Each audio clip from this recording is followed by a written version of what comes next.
Hi guys, AdamTheOT back again with some more simple, fun and effective OT games that are perfect for the home, the clinic and the classroom. Don't forget, if you like these videos and want to stay updated, just click subscribe. Any videos you'd like to see, let me know in the comments and I would love to do a video just for you, okay? So today's activity is one of my very favorites. I've used it for many years in clinic.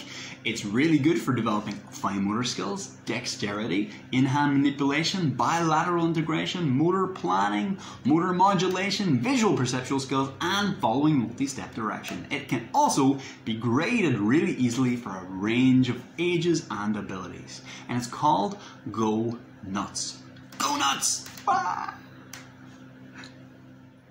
So all you will need for these Go Nuts activities is a box of nuts and bolts, okay? So you can pick one of these up, and a lot of supermarkets have them. They have like a hardware section, or any hardware store. A lot of people have something like this lying around their house in a toolbox as well, okay? We're going to use just a handful of little nuts and bolts and washers if you have them, okay?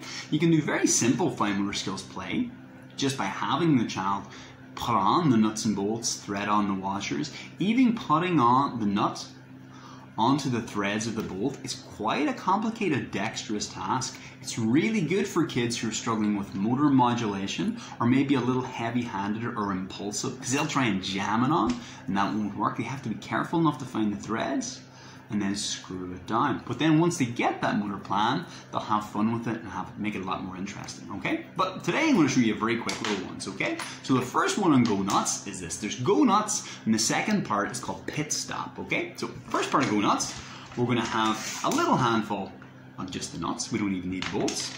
Okay? And I'm going to move the camera down so you can see my little table here, okay? So you can see these guys. These are the ones I want. These little nuts and bolts here.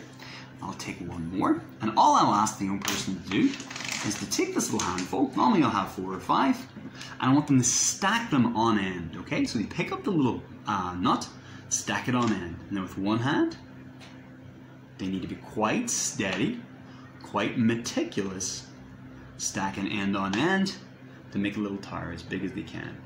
You can make it a little bit more difficult by mixing it up with smaller little nuts, and that makes it more challenging, okay? And then you try and beat their personal best every time, okay? Easy peasy. We can make that a lot more challenging by asking them to do it without using their hands. I'll give them a toothpick and say, okay, now this time try and make a tire of 4. Sometimes I'll give them a time. Inside 1 minute, I want you to try and make a tire of 4 of these little fellas without touching.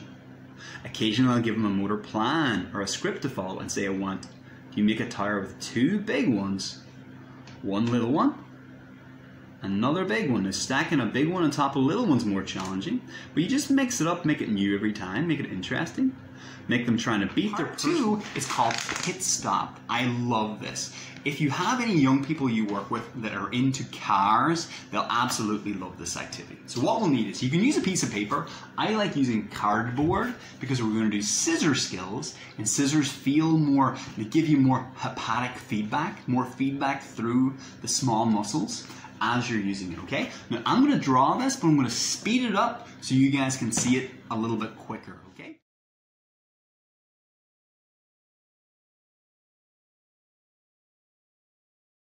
Then I'm going to get something to punch these out. So I'm going to need to make 2 little holes. Now what I tend to use is a single hole punch.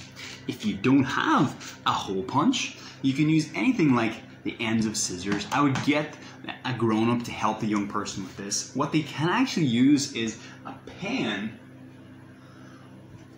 put it on something soft, put the pen on top. This is another thing I use. That's actually from a corn cob holder. Put the pen in the center and just push through, and the pen will go through. So we just need to make 1 little hole in the middle of both the wheels. Okay, excellent. Now I'm going to make this a little bit bigger. You can use that again, use your pen for that. Drive it through further and drive it through further. Okay, we'll do the same with my wheels. Again, the adult can help the young person with this. Make a hole in both wheels. A hole in both wheels. Lovely.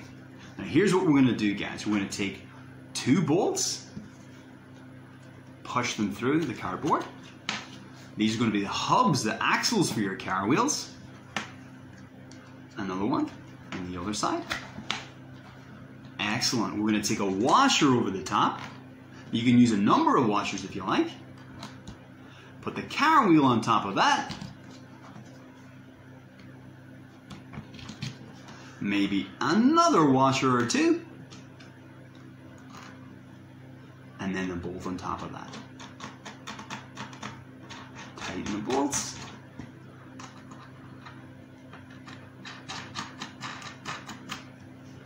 Fantastic, and it's looking pretty smooth. It even rolls when you drive it, okay? A little bit of magic, it's colored in. So I really quickly just colored in with some markers there. And what I'll tell the young person is, oh no, we've got a flat tire. We have got to change the tire, so we have to, as quick as they can, make the pit stop. Take off this one. They get a fresh tire. So I'll have another stack here, maybe it's a different color. Pop it on. And then off they go back into the race again, okay? You can get little templates for like a Lightning McQueen version if they're big into cars or anything, but that's the idea. Really nice dexterity, really nice motor planning, and just a fun little fine motor skills activity. Okay guys, that's it for Go Nuts. We've got your little stacking fellow, which is really good for, it's really good for frustration tolerance as well as motor skills. And then a little creative project for a pit stop to make your own little car with your changeable wheels that rolls as well. Okay, that's it. Hope you like those, guys. Again, as always, if you have any questions, just let me know in the comments below. Don't forget to subscribe if you want to stay updated in these videos as they come out. And if you have any other questions, or if you use these activities with your own children, I get these videos every day where families from all over the world will send me pictures and videos of their kid doing these activities, and I just genuinely love them. They make me so happy. So please do keep them coming in. And that's it for this week from AdamTheOT.